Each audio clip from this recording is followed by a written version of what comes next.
अस्सलामुअलैकुम dear students, कैसे हैं आप लोग? ठीक है। वेलकम टू उनवलास English grammar school YouTube channel. और आज की वीडियो में हम क्लास 8 मैथ्स की एक्सरसाइज नंबर 2.2 स्टार्ट करेंगे। एक्सरसाइज नंबर 2.2 जिसका पहला क्वेश्चन है, write the base and exponent in each of the following. यानी क्वेश्चन हमें लिखा गया है कि तीन हमें इस क्वेश्चन के अंदर पार्ट्स दिए गए हैं। इन तीनों पार्ट्स के हमने बेस और एक्सपोनेंट को हमने आइडेंटिफाई करना है। यानी इन पार्ट्स के अंदर वो कौन से नंबर हैं जिनको हम बेस बोलते हैं और कौन से नंबर हैं जिनको एक्सपोनेंट कहा जाता है, इनको हमने क्या करना है, आइडेंटिफाई करना है। अब इसको समझने के लिए मैंने जो है वो एक चार्ट बनाया है, ठीक है, सॉल्व की हेडिंग लगाकर यहाँ पर एक रोज़ और कॉलम की सूरत में एक चार्ट बनाया जिसमें हमें इसकी आइडेंटिफिकेशन आसानी से समझ आ जाएगी। जिसके अंदर ये जो फर्स्ट हमारा कॉलम है इसमें मैंने क्वेश्चन के जो हमारे पास पार्ट्स दिए गए हैं वो मैंने लिखे हैं। उसके बाद जो है वो सेकंड हमारे पास बेस है और थर्ड हमारे पास है एक्सपोनेंट, ठीक है। अब देखें ये हमारा फर्स्ट पार्ट है, ठीक है, 7 की पावर 15। अब यहाँ पर दो नंबर से हमारे पास, एक है 7 और दूसरा है 15। 7 बड़ा नंबर है, ठीक है, मतलब उसकी क्वांटिटी के हिसाब से बड़ा नहीं, उसकी साइज़ के हिसाब से बड़ा नंबर है, ठीक है। और 15 जो है वो साइज़ के हिसाब से छोटा है और इसके ऊपर लिखा हुआ है। तो जब भी हमारे पास इस तरीके से जो वो कोई नंबर लिखा हो तो जो बड़ा नंबर होगा साइज़ के हिसाब से बड़ा नंबर होगा, मेन नंबर होगा, उसको हम बेस बोलेंगे। जैसे 7 यहाँ पर बेस है, ठीक है। अब उसके ऊपर जो छोटा सा नंबर लिखा होता है, अगेन ये छोटा नंबर मैं उसकी क्वांटिटी के हिसाब से नहीं बता रहा बल्कि उसके साइज़ के हिसाब से बता रहा हूँ। साइज़ के हिसाब से जो उसके ऊपर छोटा सा नंबर लिखा होता है ना, जैसे यहाँ पर 15 छोटा सा करके जो वो राइट साइड पर ऊपर लिखा हुआ होता है, उसको हम एक्सपोनेंट बोलते हैं या फिर इसको पावर भी कहा जाता है, ठीक है। तो ये सिंपल से आइडेंटिफिकेशन है, इसके अंदर हमने कोई कैलकुलेशन नहीं करनी, कोई हिसाब किताब नहीं करना, सिंपल हमने ये बताना है कि बेस क्या है और एक्सपोनेंट क्या है, ठीक है। तो यहाँ पर हमारा 7 बेस है क्योंकि 7 नीचे है और ऊपर नंबर जो लिखा होगा उसको हम एक्सपोनेंट बोलते हैं। ऊपर 15 है तो 15 हमारा क्या है, एक्सपोनेंट है। पार्ट नंबर सेकंड देखते हैं, थोड़ी और समझ आ जाए हमें कि यहाँ पर हमारे पास पार्ट नंबर सेकंड में देखिएगा जो पहले हमारे पास 189 है और उसके ऊपर जो है वो साइज़ में छोटा सा करके राइट साइड के ऊपर 10 लिखा हुआ है, ठीक है। तो जो बड़ा नंबर है उसको हम क्या बोलेंगे, बेस, ठीक है। यानी साइज़ के हिसाब से जो बड़ा नंबर होता है इसको हमने क्या कहेंगे, हम बेस कहेंगे। तो 189 को हमने इसको बेस के कॉलम में लिखा और इसके ऊपर जो छोटा सा हमारे पास जो नंबर लिखा हुआ होता है राइट साइड पर उसको हम पावर या एक्सपोनेंट बोलते हैं। तो यहाँ पर 10 लिखा हुआ है इसलिए 10 को मैंने एक्सपोनेंट के कॉलम में लिख लिया। उसके बाद थर्ड जो हमारे पास नंबर है वो है 108। 108 हमारे पास बड़ी साइज़ में नंबर लिखा हुआ है, ठीक है, और उसके ऊपर छोटा सा करके राइट साइड पर जो वो 64 लिखा हुआ है। तो जो बड़ी साइज़ में नंबर लिखा हुआ होगा उसको हम बेस बोलते हैं, लिहाजा 108 को मैंने बेस के कॉलम में लिखा। और 64 जो है वो हमारे पास राइट साइड पर छोटा सा करके ऊपर लिखा हुआ है, मैंने इसको जो है वो एक्सपोनेंट के कॉलम में लिख लिया क्योंकि हम इसको एक्सपोनेंट बोलते हैं। आई रिपीट, मैं आपको दोबारा समझा रहा हूँ कि जब भी कोई नंबर लिखा हो उसके ऊपर अगर छोटा सा राइट साइड पर नंबर लिखा हो तो हम उसको एक्सपोनेंट बोलते हैं या फिर उसको पावर कहा जाता है, ठीक है। अब इसको सॉल्व कैसे करना है हम उसके बारे में आगे बात करेंगे, लेकिन फ़िलहाल इस सवाल में हम सिर्फ इसकी आइडेंटिफिकेशन समझ रहे हैं कि जो बड़ा नंबर होगा साइज़ के हिसाब से, जैसे यहाँ पर हमारे पास फर्स्ट पार्ट में आप देख सकते हैं साइज़ के हिसाब से बड़ा नंबर 7 है तो ये बेस कहलाएगा। ऐसे तमाम नंबर्स बेस कहलाएंगे और जो उसके ऊपर छोटा सा करके राइट साइड पर लिखा होता है उसको हम एक्सपोनेंट बोलते हैं, ठीक है। तो ये है हमारा फर्स्ट क्वेश्चन, उम्मीद है आपको समझ आया होगा। अब हम आते हैं सेकंड क्वेश्चन की तरफ।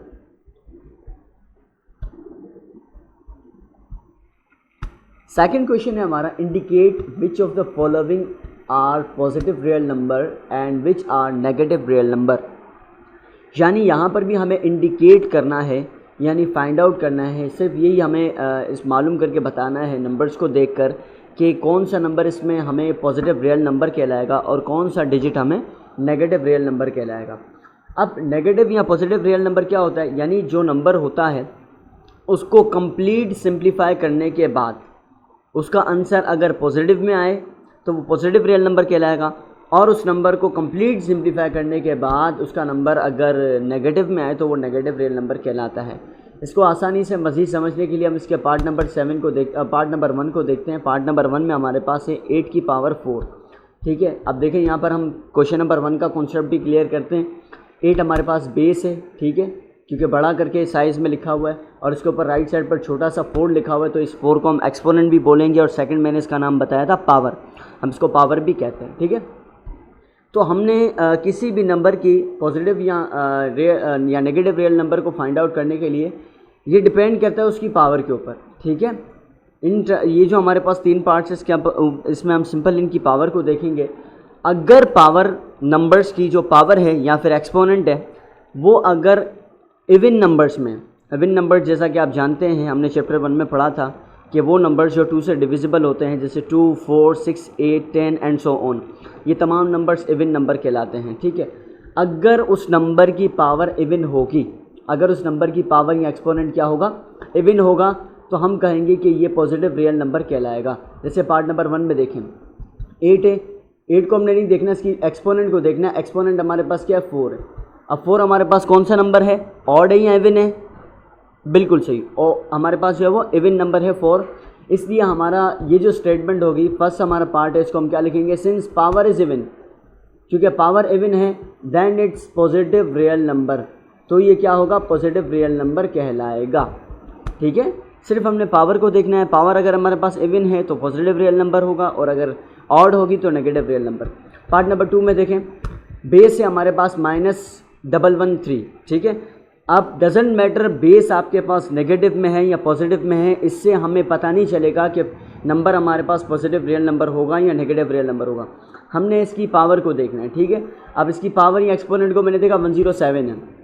अब देखना ये ऑड है या इवन है, 107 अगेन ऑड नंबर है, ये इवन नहीं है, क्या है, ऑड नंबर है। ऑड नंबर वो नंबर होते हैं जो 2 से डिवाइड नहीं होते, फॉर एग्जांपल 1, 3, 5 और 7, 9 एंड सो ऑन, ये नंबर जो है वो ऑड नंबर्स होते हैं। तो यहाँ पर हमने देखा कि since power is odd then it is negative real number. Again ये हमने उसकी पावर को देखकर किया है, उसकी जो बेस की साइन को हमने उसकी देखकर जो है वो पॉजिटिव या रियल नेगेटिव रियल नंबर की आइडेंटिफिकेशन नहीं की, ठीक है। हमने पावर देखनी है, अगर पावर पॉजिटिव होगी तो पॉजिटिव रियल नंबर कहलाएगा, अगर नेगेटिव होगी अगर पावर जो है वो उसकी इवन होगी तो पॉजिटिव रियल नंबर कहलाएगा, और पावर अगर ऑड होगी तो नेगेटिव रियल नंबर कहलाएगा। पार्ट नंबर 3 इसका देखते हैं। पार्ट नंबर 3 हमारे पास जिसमें बेस है -912, ठीक है। बेस हमें -912 दिया गया है और इसका एक्सपोनेंट है 108। अगेन इसकी पॉजिटिव या नेगेटिव रियल नंबर को इंडिकेट करने के लिए हम इसकी पावर को देखेंगे। डजंट मैटर्स की बेस प्लस में है या माइनस में है, पॉजिटिव है या नेगेटिव है, हमें इससे कोई फ़र्क नहीं पड़ता, ठीक है। हम देखेंगे इसकी पावर को, पावर हमारे पास है 108। 108 एक इवन नंबर है, तो हम ये लिखेंगे कि since power is even then it is positive real number. हालांकि बेस देखें नेगेटिव है, फिर भी हम ये क्या कहेंगे कि it is positive real number. यानी जब हम इसकी पावर को ओपन करेंगे, इसको मज़ीद सिंप्लीफाई करेंगे, तो इसका जवाब फिर क्या आ जाएगा, पॉजिटिव में कन्वर्ट हो जाएगा। तो ये क्या कहलाएगा, पॉजिटिव रियल नंबर। ये है हमारा क्वेश्चन नंबर 2। अब हम करते हैं क्वेश्चन नंबर 3। क्वेश्चन नंबर 3 में पूछा गया है कि सिंप्लीफाई द फॉलोइंग, ठीक है। हमें कह रहे हैं कि हमें जो नीचे दिए गए क्वेश्चन हैं उसको हमने सिंप्लीफाई करना है। अब सिंप्लीफाई का मतलब ये होता है कि हम उस क्वेश्चन को तब तक सॉल्व करेंगे जब तक उसके सॉल्व करने की पॉसिबिलिटी होगी। यानी उसको सिंप्लीफाई वर्ड निकला है सिंपल से, ठीक है। हमें एक कॉम्प्लिकेटेड टर्म मिल जाएगी और उसमें हमें जो पॉसिबिलिटी सॉल्व करने की नज़र आएगी उसको हम सबसे पहले जो वो उस तरीके से क्या करेंगे, सॉल्व करेंगे। और जब तक उसकी पॉसिबिलिटी होगी, जो चीज़ें उसके अंदर पावर अगर ओपन हो रही है, पावर ओपन करेंगे, फार्मूला लग रहा है, फार्मूला लगाकर जब तक इसकी पॉसिबिलिटी होगी हम इसको सॉल्व करेंगे।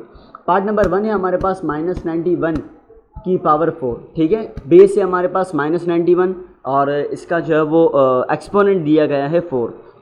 अब थोड़ा सा क्वेश्चन नंबर 2 को क्लियरिफाई करने के लिए मैं आपको बता दूं कि जो है वो ये हमारा पॉजिटिव रियल नंबर कहलाएगा, क्योंकि इसकी पावर क्या है, इवन है। तो लिहाजा ये जो फर्स्ट पार्ट है ये कंप्लीट जो हमारा क्या होगा, पॉजिटिव रियल नंबर। यानी इसको जब हम कंप्लीट सिंप्लीफाई करेंगे तो इसका आंसर क्या आएगा, प्लस में आएगा, भले अभी बेस क्या है वो माइनस में है। तो क्या करेंगे, देखें इसको हमने सिंप्लीफाई करना है। तो पार्ट नंबर 1 सबसे पहले हमने सॉल्व की हेडिंग लगाई, सॉल्व की हेडिंग लगाने के बाद हमने पार्ट नंबर 1 लिखा। उसके बाद देखें इसके अंदर क्या हो रहा है कि हमारे पास 91 की पावर -91 की पावर 4 है। जब भी किसी नंबर की पावर जो है वो किसी नंबर के ऊपर कोई पावर दी जाएगी तो हम क्या करेंगे, उसको उतनी मर्तबा मल्टीप्लाई करेंगे, ठीक है, उतने टाइम हम मल्टीप्लाई करेंगे, ठीक है। 4 के 91 की पावर 4 है, तो दैट्स मीन हमने 91 को 4 टाइम्स मल्टीप्लाई करना है। मैंने 91 को 4 टाइम्स लिखा, अब बीच में ब्रैकेट लगा दिया। ब्रैकेट का मतलब क्या होता है, मल्टीप्लाई करना, ठीक है। तो आप चाहे तो मल्टीप्लाई की साइन लगा सकते हैं, अदरवाइज़ आप ब्रैकेट लगा दें, जो आपको बेहतर लगे, ठीक है। लेकिन कॉन्सेप्ट ये है कि जब भी किसी नंबर के ऊपर कोई एक्सपोनेंट होगा तो उसको सिंप्लीफाई करने के लिए हम क्या करेंगे, उस नंबर को या उस बेस को उतने टाइम्स मल्टीप्लाई करना है। अक्सर स्टूडेंट्स क्या करते हैं कि 91 को 4 से मल्टीप्लाई कर देंगे और आंसर लिख देते हैं, जो कि टोटली रॉन्ग है। 4 से मल्टीप्लाई नहीं करना, 4 टाइम्स मल्टीप्लाई करना है। अगर पावर 5 होती तो 5 टाइम्स मल्टीप्लाई करते, पावर 6 होती तो 6 टाइम्स मल्टीप्लाई करते, ठीक है। तो यहाँ पर देखें, मैंने 91 को 4 टाइम्स लिखा, अब इसको मैंने मल्टीप्लाई कर दिया। 91 को जब मैंने 4 टाइम्स मल्टीप्लाई किया, यानी 91 को 91 से मल्टीप्लाई किया, फिर जो आंसर आया उसको 91 से मल्टीप्लाई किया, फिर जो उसको आंसर आया 91 से मल्टीप्लाई किया, तो हमारे पास फाइनल आंसर आया 68574961। ये हमारे पास जो है वो इसका फाइनल आंसर आ गया। अब देखिए, ये हमारे पास सिंपल हमारे पास नंबर है, अब इसमें मज़ीद कोई सॉल्व करने की कोई पॉसिबिलिटी नज़र नहीं आ रही, तो ये हमारा आंसर है। अब एक सवाल है कि यहाँ पर भाई बेस में हमारे पास माइनस था, आंसर में माइनस क्यों नहीं आया। देखिए, हमारे पास नंबर्स को हम सिर्फ मल्टीप्लाई नहीं करते, जैसे नंबर्स मल्टीप्लाई हुए तो साथ ही साथ साइन भी मल्टीप्लाई हुई। जैसे ये वाला फर्स्ट 91, जब इस 91 से मल्टीप्लाई हुआ तो इसके साथ जो साइन है वो भी मल्टीप्लाई हुई, ठीक है। जैसे माइनस से मल्टीप्लाई हुई, जैसे आपको माइनस और प्लस के मल्टीप्लिकेशन का रूल पता होगा कि जब भी हम सेम साइनों को आपस में मल्टीप्लाई करवाएंगे, यानी माइनस को माइनस से मल्टीप्लाई करवाएंगे तो प्लस होगा, और प्लस को प्लस से मल्टीप्लाई करेंगे तब भी क्या होगा, प्लस होगा। जब भी सेम साइनें आपस में मल्टीप्लाई होंगी या सेम साइनों का हम प्रोडक्ट लेंगे तो क्या आएगा, प्लस होगा। और अगर डिफरेंट साइन है, फॉर एग्जांपल माइनस को आप प्लस से मल्टीप्लाई करवा रहे हो या प्लस को माइनस से मल्टीप्लाई करवा रहे हो, तब आपका आंसर क्या आएगा, माइनस आएगा। तो यहाँ देखिए, दोनों सेम साइनें हैं, माइनस से मल्टीप्लाई हो रही है तो माइनस क्या हो गया, प्लस। फिर यही प्लस इस माइनस से मल्टीप्लाई हुआ तीसरे माइनस से, तो क्या हो गया, अगेन माइनस, क्योंकि अलग अलग साइनें हैं, प्लस और माइनस क्या हो गया, माइनस। फिर यही माइनस लास्ट वाले माइनस से जब मल्टीप्लाई हुआ तो क्या आया, प्लस आया, ठीक है, माइनस प्लस। अब प्लस को चूँकि हम शो नहीं करते, प्लस तो होता ही है स्टार्टिंग में, तो उस वजह से हमने साइन नहीं लगाई और ये कन्वर्ट हो गया। अब बार बार हमने जब उसको साइनों को इतना डिटेल में मल्टीप्लाई नहीं करना, इसलिए इन शॉर्ट में हमने आपको ये बता दिया कि भाई आप पावर देखें, अगर पावर इवन में है तो दैट्स मीन हमारी जो है वो आंसर वो पॉजिटिव रियल नंबर आएगा, अगर पावर उसकी ऑड है तो नेगेटिव रियल नंबर आएगा, सिंपल। आते हैं पार्ट नंबर 2 की तरफ। पार्ट नंबर 2 है हमारे पास 5 की पावर 4 मल्टीप्लाई बाय 5 की पावर 2, ठीक है। दो बेसिस दिए गए हैं और इन दोनों के ऊपर दो डिफरेंट एक्सपोनेंट हैं, बेसिस सेम है, ठीक है। जैसे फर्स्ट है हमारे पास 5 की एक्सपोनेंट है 4 और मल्टीप्लाई हो रहा है 5 का एक्सपोनेंट है 2, यानी 5 की पावर 2। एक चीज़ याद रखिएगा, जब भी किसी नंबर के ऊपर अगर उसका एक्सपोनेंट 2 होता है, ठीक है, जैसे यहाँ 5 के ऊपर एक्सपोनेंट 2 है, ठीक है, 2 एक्सपोनेंट हो या 2 पावर हो, तो हम उसको हमेशा एक नाम से पुकारते हैं, स्क्वायर, ठीक है। जब भी 2 पावर होगी तो हम इसको स्क्वायर बोलेंगे, तो इसको हम क्या पढ़ेंगे, 5 स्क्वायर। हम इसको क्या पढ़ेंगे, 5 स्क्वायर, ठीक है। अच्छा जी, हमारे पास जो है वो दो हैं बेसिस हैं, सॉल्व की हेडिंग लगाई, सॉल्व की हेडिंग लगाने के बाद हमने क्वेश्चन रिपीट किया, 5 की पावर 4 मल्टीप्लाई बाय 5 स्क्वायर, ठीक है। अब एक और यहाँ पर रूल मैं आपको समझा दूँ, ये कॉन्सेप्ट जो भी मैं आपको समझा रहा हूँ इसको आपने जहन में रखना है, क्योंकि आगे जब हमारे पास डिटेल में सिंप्लीफिकेशन के क्वेश्चंस आएंगे तो यहाँ पर वो ये तमाम जो बेसिक कॉन्सेप्ट है वहाँ पर अप्लाई होंगे, ठीक है। तो अगर आपने इसको अच्छे तरीके से याद किया तो आगे सवाल आप आसानी से कर पाएंगे, अदरवाइज़ आपको आगे भी कन्फ्यूजन होगी। क्या है भाई, कॉन्सेप्ट ये है कि जब भी आपको क्वेश्चन में नज़र आए कि बेसिस सेम हो और वो दोनों आपस में मल्टीप्लाई हो रही हो, बेसिस सेम हो, बेशक वो चाहे बेसिस वेरिएबल्स हों या नंबर्स हों, ठीक है, कोई मसला नहीं है। अगर बेसिस सेम है और वो दोनों आपस में मल्टीप्लाई हो रहे हैं तो हम उनकी पावर को ऐड कर लेंगे, उनकी पावर को हम क्या कर लेंगे, ऐड कर लेंगे। जैसे मिसाल के तौर पर देखें, यहाँ पर हमारे पास 5 की पावर जो है वो एक 5 की पावर 4 है, दूसरे 5 की पावर स्क्वायर है, लेकिन बेसिस दोनों सेम है, दोनों बेसिस 5 है और दोनों मल्टीप्लाई हो रहे हैं। तो मैंने दोनों 5 को मर्ज करके एक ही बार लिख दिया और इसकी पावर मैंने जो है वो मिलाकर लिख दी 4 + 2, ठीक है। मैंने दोनों 5 को मर्ज करके लिख दिया और पावर को मैंने क्या कर दिया 8। ये रूल है सिंप्लीफिकेशन का, जब भी बेसिस सेम होंगे और मल्टीप्लाई हो रहे होंगे तो पावर को आप ऐड करेंगे। ठीक है, बेस को एक ही बार लिखिए, पावर को ऐड कर दिया। मैंने पावर को ऐड किया 5 + 2 तो मेरे पास आंसर क्या आया 6 आया। तो लिहाजा हमारे पास एक ही 5 बन गया, बेस 1 बन गया और इसकी पावर क्या बन गई 6। ठीक है, अब 5 की पावर 6 ओपन करना तो हमने सीखा है, अभी पार्ट नंबर 1 में किया था। जब भी हमारे पास एक बेस हो उसके ऊपर पावर हो तो उसको हम ओपन कैसे करेंगे कि उस बेस को हमने जितनी एक्सपोनेंट है उतने टाइम्स लिखना है। ठीक है, अब जैसे 5 के ऊपर पावर 6 है तो हम 5 को 6 टाइम्स लिखेंगे। देखें 5 × 5 × 5 × इस तरीके से मैंने 6 बार लिख लिया। ठीक है, अगर 7 पावर होती तो 7 टाइम्स लिखते, 8 पावर होती तो 8 टाइम्स लिख लें। अगेन आप ये मिस्टेक नहीं कीजिएगा, 5 को 6 से मल्टीप्लाई नहीं कर लीजिएगा। अक्सर बच्चे 5 को 6 से मल्टीप्लाई करके 5 × 6 = 30 लिख देते हैं, जबकि ये कम्प्लीटली रॉन्ग है। हम 5 को 6 टाइम्स लिखेंगे और 6 टाइम्स मल्टीप्लाई करेंगे, जैसे यहाँ पर मैंने मल्टीप्लाई किया है 5 × 5 = 25, 25 × 5 = 125। फिर इस तरीके से मल्टीप्लाई किया और मल्टीप्लाई करने के बाद हमारे पास आंसर क्या आया 15625। This is our answer. क्योंकि इसको हम मज़ीद सिंप्लीफाई नहीं कर सकते तो ये हमारा क्या है आंसर है। आते हैं पार्ट नंबर 3 की तरफ। पार्ट नंबर 3 हमारे पास, जिसमें 3 बेसिस हैं हमारे पास। फर्स्ट है हमारे पास a की पावर 4। ठीक है, a है जिसका एक्सपोनेंट है हमारे पास 4, मल्टीप्लाई हो रहा है a जिसका एक्सपोनेंट है 3, और ये भी मल्टीप्लाई हो रहा है a बेस है और मल्टीप्लाई हो रहा है जिसका एक्सपोनेंट है 8। ठीक है, अब यहाँ पर एक और बात बताऊँ कि जब भी हमारे पास, जैसे मैंने आपको प्रीवियस बताया, अभी सेकंड क्वेश्चन बताया कि जब भी हमारे पास बेस हो और उसके ऊपर एक्सपोनेंट 2 हो तो हम उसको स्क्वायर बोलते हैं। इसी तरीके से बेस हो और उसका एक्सपोनेंट अगर 3 हो तो हम इसको क्यूब बोलते हैं। क्या बोलते हैं? क्यूब। ठीक है, तो यहाँ पर हमारे पास जो है वो हम इसको किस तरीके से पढ़ेंगे, a exponent 4 multiply by a cube multiply by a की पावर या a का एक्सपोनेंट 8। ठीक है, सॉल्व के लिए हम सॉल्व की हेडिंग लगाएंगे और उसके बाद हम ये क्वेश्चन को या क्वेश्चन के पार्ट को दोबारा से लिखेंगे। दोबारा से लिखने के बाद वही कॉन्सेप्ट हम अप्लाई करेंगे जो अभी पार्ट नंबर 2 में आपको एक्सप्लेन किया कि जब भी बेसिस सेम होंगी, बेसिस सेम होंगी और वो आपस में मल्टीप्लाई हो रही होंगी, ये याद रखिएगा कि जब भी बेसिस सेम हो और आपस में मल्टीप्लाई हो रही हो। देखें यहाँ पर भी तीनों बेसिस सेम है, ए तीनों की बेसिस सेम है, पावर बेशक अलग अलग है लेकिन बेसिस सेम हो और ये तीनों आपस में क्या हो रही हैं, मल्टीप्लाई हो रही हैं, तो हम उनकी क्या कर देंगे, पावर को ऐड कर देंगे, पावर को जमा कर देंगे। मैंने यहाँ पर भी यही किया, तीनों बेसिस सेम है, मैंने तीनों को मिलाकर मर्ज करके एक ही बार ए लिख दिया। ठीक है, अब इनकी तीनों पावर्स डिफरेंट है तो पावर्स को मैंने तीनों को क्या कर दिया, ऐड कर दिया। और ऐड क्यों किया, क्योंकि ये मल्टीप्लाई हो रहे हैं, इनकी बेसिस मल्टीप्लाई हो रही है। अगर बेसिस मल्टीप्लाई नहीं होती तो मैं जो है वो नहीं करता यहाँ पर, क्योंकि बेसिस मल्टीप्लाई हो रही हैं। हमने अभी अभी ये रूल सीखा है कि बेसिस सेम और अगर वो मल्टीप्लाई हो रही हो तो पावर को हम ऐड कर देंगे। मैंने 4 + 3 + 8 कर दिया, जिसको हम ऐड अप करते हैं तो a की पावर 15 बनती है। अब यहाँ पर अगर कोई a की जगह बेस में अगर कोई नंबर होता तो हम उसकी पावर 15 लाजमी ओपन करते, लेकिन यहाँ पर चूँकि a है, a एक वेरिएबल है तो वेरिएबल का कोई टेबल नहीं होता। हम a को 15 टाइम्स मल्टीप्लाई करें या 100 टाइम्स मल्टीप्लाई करें वो a ही आएगा। ठीक है, तो दैट्स वाई ये हमारा क्या है, आंसर है a, बेस a और एक्सपोनेंट 15। ठीक है, उसके बाद हम पार्ट नंबर 4 समझते हैं।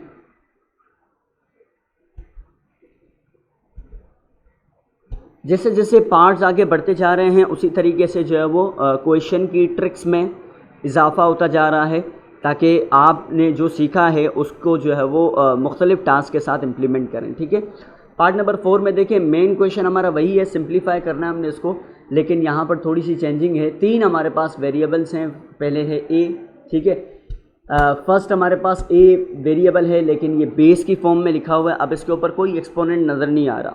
स्टूडेंट्स एक चीज़ याद रखिएगा, जब भी किसी भी नंबर या वेरिएबल के ऊपर एक्सपोनेंट ना दिया जाए तो हम ये अज्यूम करेंगे कि उसके ऊपर पावर या एक्सपोनेंट क्या है, 1 है, उसके ऊपर एक्सपोनेंट क्या होगा, 1 होगा। तो यहाँ पर a के ऊपर कोई एक्सपोनेंट नहीं है, इसका मतलब a के ऊपर एक्सपोनेंट क्या है, 1 है। ये मल्टीप्लाई होगा दूसरे एक्सपोनेंट से, दूसरा हमारे पास एक्सपोनेंट क्या है, b जिसकी पावर 2। b की पावर 2 को हम क्या पढ़ेंगे, कैसे पढ़ेंगे, मैंने आपको बताया था, इसको हम पढ़ेंगे b²। ठीक है, क्या पढ़ेंगे, b²। उसके बाद ये मल्टीप्लाई हो रहा है हमारे पास जो है वो थर्ड वेरिएबल से। ठीक है, क्या है हमारे पास c, और इसकी पावर है 3, जिसको मैंने आपको पढ़ने का तरीका भी आपको बताया था। इसको हम क्या पढ़ेंगे, सी क्यूब, सी की पावर 3 यानी कि सी क्यूब। उसके बाद अगेन हमारे पास b का वेरिएबल आ रहा है जिसकी पावर 3 है, हम इसको भी पढ़ेंगे b cube multiply by a5, a की power 5 and multiply by C square. ठीक है, ये हमारे पास जो है वो पार्ट है। हम सबसे पहले सॉल्व की हेडिंग लगाएंगे और सॉल्व की हेडिंग लगाने के बाद हम क्या करेंगे, कंप्लीट पार्ट को दोबारा से कॉपी करेंगे। कंप्लीट पार्ट को दोबारा से कॉपी करने के बाद देखें मैंने आपको क्या बताया था कि अगर बेसिस सेम हो, अगर बेसिस सेम हो और आपस में मल्टीप्लाई हो रहे हों तो हम उनकी पावर को क्या कर देंगे, ऐड कर देंगे। अब यहाँ देखिए सारी बेसिस तो सेम नहीं है, तमाम बेसिस सेम नहीं है, ए बी सी अलग अलग वेरिएबल्स हैं, लेकिन ए भी 2 टाइम्स आ रहा है, बी भी 2 टाइम्स आ रहा है और 3 भी 2 टाइम्स आ रहा है, तीनों 2 टाइम्स आ रहे हैं। तो जो सेम है उनको तो हम जो है वो क्या करके मर्ज करके लिख लेंगे। ठीक है, जैसे पहले मैंने ए को लिखा, ठीक है, फर्स्ट वेरिएबल क्या है हमारे पास, ए है।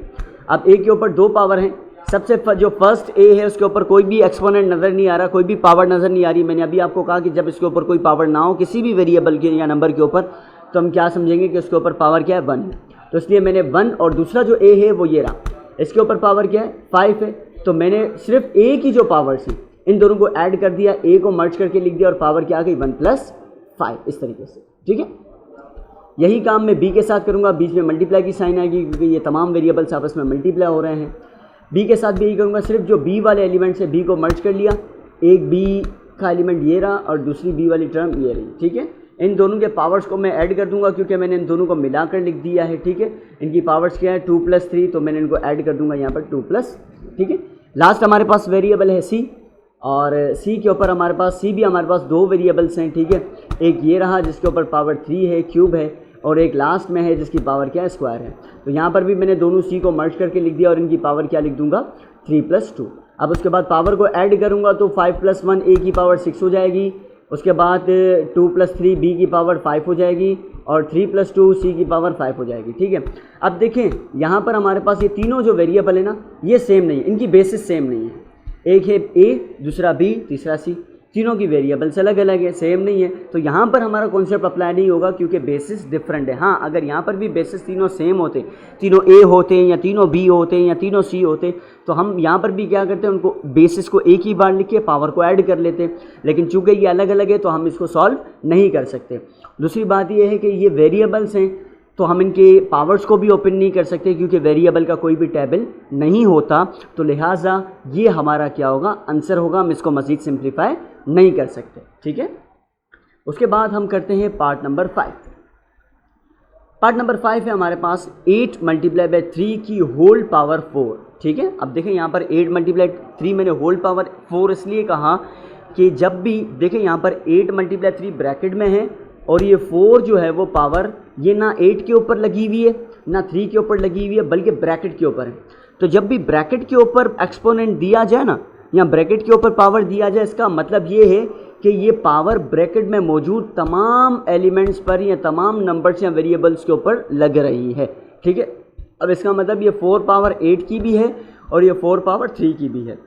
ठीक है, मज़ीद समझते हैं, सॉल्व की हेडिंग लगाएंगे। सॉल्व की हेडिंग लगाने के बाद हम क्वेश्चन को रिपीट करेंगे। क्वेश्चन को मैंने रिपीट किया, 8 × 3 की होल पावर क्या है, 4। अब जैसे मैंने आपको भी बताया कि होल पावर है, ब्रैकेट के ऊपर 4 लिखा हुआ है, इसका मतलब ब्रैकेट में मौजूद तमाम नंबर्स के ऊपर 4 है। तो मैंने 8 के ऊपर भी पावर 4 लगा दी, मल्टीप्लाई बीच में साइन है तो मैंने मल्टीप्लाई लगा दिया, और उसके बाद 3 के ऊपर भी पावर 4 लगा दी क्योंकि 3 भी ब्रैकेट में मौजूद है। अब इन दोनों को हमने पावर सेपरेट ओपन करनी है क्योंकि ये वेरिएबल नहीं है, नंबर्स हैं, तो नंबर्स की पावर ओपन हो सकती है। 8 के ऊपर पावर 4 है, हमने सीखा था जब भी किसी नंबर के ऊपर पावर दी जाए तो उस नंबर्स को उतने टाइम लिखना है और उतने टाइम मल्टीप्लाई करना है। 8 की पावर 4 है तो मैंने 8 को 4 टाइम्स मल्टीप्लाई किया, जैसे 8 × 8 × 8 × 8। इसी तरीके से 3 के ऊपर भी पावर 4 है तो मैंने 3 को भी 4 टाइम्स लिखा, 3 × 3 × 3 × 3। ठीक है, अब इन दोनों को हम फर्दर क्या करेंगे, मल्टीप्लाई करेंगे। ठीक है, 8 को जब मैंने 4 टाइम्स मल्टीप्लाई किया तो मेरे पास आया 4096, और 3 को जब मैंने 4 टाइम्स मल्टीप्लाई किया, 3 3 × 9, 9 3 × 27 एंड 27 3 × 81। तो यहाँ पर हमारे पास 81 आया। अब ये दोनों डिजिट्स हैं, इन दोनों को भी हम आपस में मल्टीप्लाई करवा देंगे तो हमारे पास फाइनल आंसर क्या आएगा, 3317776। ये हमारा क्या है, फाइनल आंसर है, इसको हम मज़ीद सिंप्लीफाई नहीं कर सकते, कोई इस पर पावर नहीं है, कुछ वेरिएबल नहीं है, तो यह हमारा क्या होगा, फाइनल आंसर होगा। अब हम बात करते हैं पार्ट नंबर 6 की। पार्ट नंबर 6 में भी देखिएगा हमारे पास जो है वो ब्रैकेट है, ब्रैकेट के अंदर हमारे पास जो है वो लिखा हुआ है -4 और -5 आपस में मल्टीप्लाई हो रहे हैं, और ब्रैकेट के ऊपर होल पावर क्यूब दी गई है यानी 3 दी गई है। इसका मतलब ये है कि ये 3 पावर इन दोनों के ऊपर लगेगी। सॉल्व की हेडिंग लगाई, सॉल्व की हेडिंग लगाने के बाद हमने पार्ट नंबर 3 को दोबारा से लिखा, और उसके बाद हमने क्या किया, फर्स्ट स्टेप हमारा क्या होगा, फर्स्ट स्टेप ये होगा कि हम जो है वो इन दोनों के ऊपर पावर लगा देंगे। ठीक है, अब कुछ स्टूडेंट के जहन में ये सवाल भी आएगा कि भाई अगर हम पहले ब्रैकेट सॉल्व कर लें यानी -4 और -5 को पहले मल्टीप्लाई कर दें तो वो भी तरीका सही है, उससे भी हमारा आंसर सेम ही आएगा। अगर आप वैसे करना चाहते हैं तो वो भी ठीक होगा, लेकिन चूँकि हम एक ही सीक्वेंस से चल रहे हैं, एक ही तरीक़ेकार से चल रहे हैं, तो मैं आपको पहले ये वाला स्टेप करवा रहा हूँ। पहले हम क्या करेंगे, -4 और -5 के ऊपर क्यूब पावर लगा देंगे। ठीक है, और क्यूब पावर लगाने के बाद हम क्या करेंगे, जो है वो उनको 3 टाइम्स दोनों को मल्टीप्लाई करेंगे, उनकी पावर को एक्सपेंड करेंगे। -4 की पावर क्यूब को हम एक्सपेंड करेंगे, यानी -4 को हमने 3 टाइम्स लिखना है, -4 मल्टीप्लाई -4 मल्टीप्लाई -4। इसी तरीके से -5 को भी 3 टाइम्स लिखना है, -5 मल्टीप्लाई बाय -5 मल्टीप्लाई बाय -5।